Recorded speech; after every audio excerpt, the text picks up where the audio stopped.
अस्सलाम वालेकुम dear viewers, welcome to my YouTube channel maths lover. अच्छा, आज हम बहुत ही इम्पोर्टेंट टॉपिक पढ़ने जा रहे हैं जिसका नाम है परमुटेशंस। अच्छा, अब पहले हम इसको डिफाइन करेंगे कि परमुटेशन क्या होता है, और इसके बाद नंबर ऑफ परमुटेशन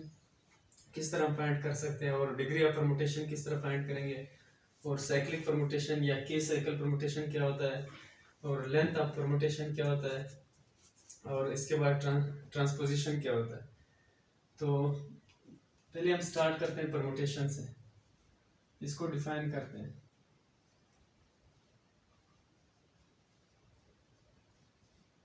अच्छा, परमुटेशन हमारे पास वो मैपिंग होता है, यानी कि अगर हमारे पास कोई सेट है एक्स, अगर ये एक्स जो है अपने आप यानी कि एट सेल्फ पे डिफाइन हो, तो यानी कि एट सेल्फ पे डिफाइन हो और उसके जो है वो बाइजेक्टिव मैपिंग बन रहा हो, तो हमारे पास उसको हम कहेंगे कि ये परमुटेशन होता है। फॉर एग्जांपल, अगर कोई हम सेट ले लेते हैं, हमारे पास एक्स अगर हम ले लेते हैं 1 2 3, और इसी तरह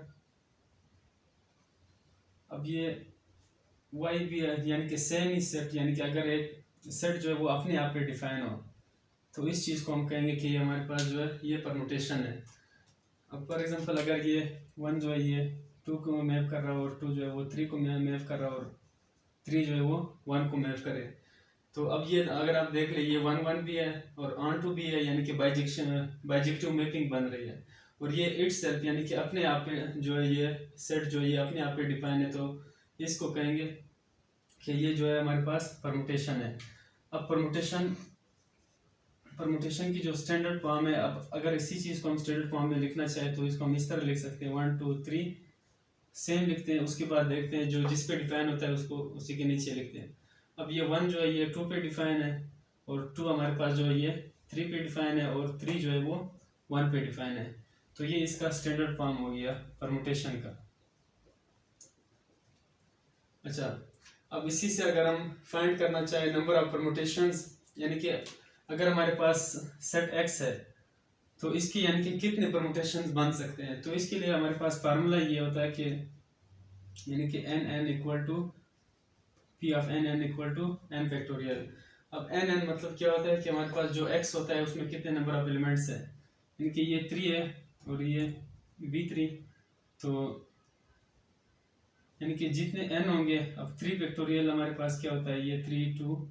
1, इस तरह हम इसको डिकम्पोज कर सकते हैं, यानी कि पीछे, तो 3 2 6, यानी कि हमारे पास जो है इसके 6 तरह के जो है वो परमुटेशंस बन सकते हैं। यानी कि आप लोग जिस तरह ये इसको अगर मैं फाई 1 का नाम देता हूँ, इसी तरह फाई 2 का नाम देता हूँ, इसको अगर मैं चेंज करता हूँ इस तरह कि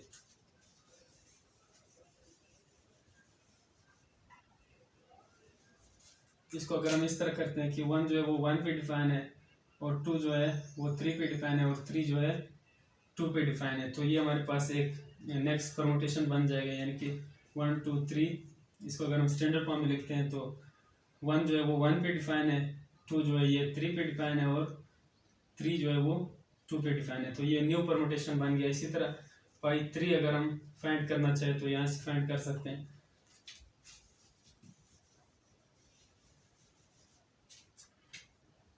अब इसी तरह अगर हम 2 2 पे डिफाइन करते हैं, और 1 जो है ये 3 को मैप कर रहा है, और 3 जो है 1 को मैप कर रहा है, तो हमारे पास नेक्स्ट परमुटेशन बन जाएगा, यानी कि 1 2 3 स्टैंडर्ड फॉर्म में लिखते हैं, तो 2 जो है ये 1 जो है ये 3 पे डिफाइन है, और हमारे पास जो 2 है वो 2 पे डिफाइन है, और 3 हमारे पास जो है वो 1 पे डिफाइन है, तो ये नेक्स्ट परमुटेशन बन गया। इसी तरह यानी कि टोटल हमारे पास जो है इस तरह के स्टैंडर्ड फॉर्म में, यानी कि अगर आप परमुटेशन फाइंड करना चाहे तो आप जो है डिफरेंट किस्म के आपको 6 परमुटेशन मिल जाएंगे डिफरेंट। तो अब ये यानी कि इसके टोटल परमुटेशन इतने बन सकते हैं, इस फार्मूले के थ्रू हम फाइंड कर सकते हैं। और थर्ड पॉइंट हमारे पास जो है ये डिग्री ऑफ परमुटेशन है। अब डिग्री ऑफ परमुटेशन ये होता है कि जो सेट आपने लिया हुआ है, यानी कि जो सेट अपने आप पे जो डिफाइन है उसी का ऑर्डर कितना होता है, यानी कि जितना ऑर्डर उसी का ग्रुप में यानी कि सेट का होता है वो उसी परमुटेशन की डिग्री होती है। अब इस जो सेट हमने लिया था इसका ऑर्डर हमारे पास 3 है, तो इसकी जो डिग्री ऑफ परमुटेशन होगी वो भी हमारे पास 3 ही है। और नेक्स्ट पॉइंट हमारे पास जो है वो साइक्लिक परमुटेशन है। अब साइक्लिक परमुटेशन क्या होता है?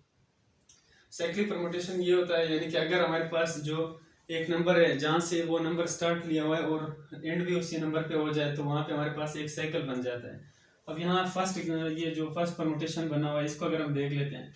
अब ये 1 जो है ये 2 पे डिफाइन है और 2 जो है ये 3 पे डिफाइन है और ये 3 जो है ये 1 पे डिफाइन है। तो हमारे पास ये पूरा जो है ये एक साइकिल बन गई, यानी कि वापस जो है ये 3 1 पे डिफाइन हो गया, यानी कि 1 से स्टार्ट हुआ था और 1 पे ये एंड हुआ। तो ये जो फर्स्ट हमारे पास बना हुआ ये एक साइक्लिक परमुटेशन है या के साइकिल भी इसको कहते हैं। लेकिन अगर ये सेकंड वन हम देखते हैं, ये 1 1 पे डिफाइन है, अब ये कांस्टेंट है, 2 3 पे डिफाइन है और 3 2 पे डिफाइन है। अब ये यहाँ से ये भी एक हमारे पास एक साइकिल बना हुआ है, यानी कि 1 को निकाल के 1 चूंकि ये हमारे पास कांस्टेंट है तो इसको हमें नहीं लिखना होता है, यानी कि सिर्फ हमारे पास जो साइकिल बना हुआ है वो 2 3 पे डिफाइन है और 3 2 पे डिफाइन है, ये एक साइकिल बना हुआ है। अब अगर साइक्लिक को आप उस फॉर्म में लिख सकते हैं, यानी कि अगर स्टैंडर्ड फॉर्म में लिखना चाहे तो लिख सकते हैं, यानी कि 1 जो ये 2 पे डिफाइन है 1 2 और 2 जो ये 3 पे डिफाइन है और 3 जो है ये 1 पे डिफाइन है, वापस उधर ही आ जाएगा। तो इसको आप इस फॉर्म में भी लिख सकते हैं। और अगर इसको आप लिखना चाहे इसको आप इस तरह लिख सकते हैं, जो 1 1 ये आप लोगों ने नहीं लिखना होता है क्योंकि ये कांस्टेंट है, उसको कांस्टेंट ही रहना है। जो जहाँ पे साइकिल बना हुआ है ना वही एलिमेंट्स आपने लिखने हैं, यानी कि 2 जो है वो 3 पे डिफाइन है 2 लिखेंगे, फिर 3 जो है वो 2 पे डिफाइन है तो 2 3, इसको इस फॉर्म में भी हम लिख सकते हैं। अच्छा, तो साइक्लिक परमुटेशन और के परमुटेशन समझ आई होगी। उसके बाद नेक्स्ट पॉइंट हमारे पास है लेंथ ऑफ परमुटेशन, यानी कि लेंथ ऑफ परमुटेशन क्या होता है, यानी कि number of elements of x defining a cycle permutation, यानी कि वो एलिमेंट्स जो एक साइकिल को डिफाइन कर रहे हैं, यानी कि जो एक साइकिल को बना रहे हैं, यानी कि उसी नंबर ऑफ एलिमेंट्स को हम कहेंगे कि ये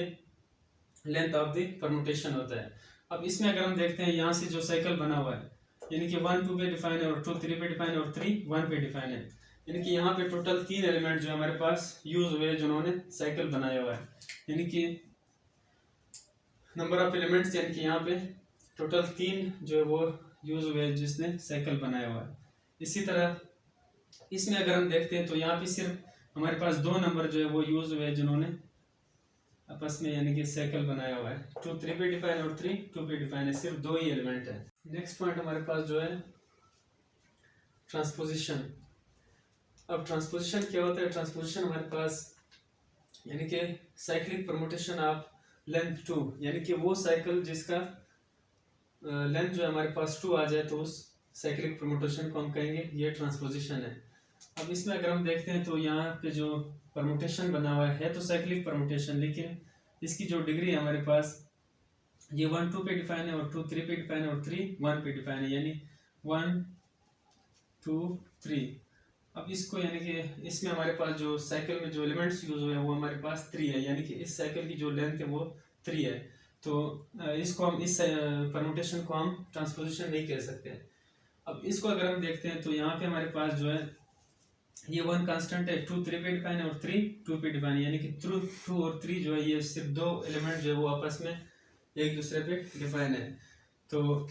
ये जो परमुटेशन ये बना हुआ है ये हमारे पास जो है ये ट्रांसपोजिशन है, क्योंकि इसकी लेंथ जो है हमारे पास 2 है। लेंथ का मतलब यानी कि उसमें कितने एलिमेंट्स है। अब इस परमुटेशन में यानी कि 2 ही एलिमेंट जो है वो उन्होंने आपस में साइकिल बनाया हुआ है, तो ये जो परमुटेशन है ये हमारे पास ट्रांसपोजिशन है।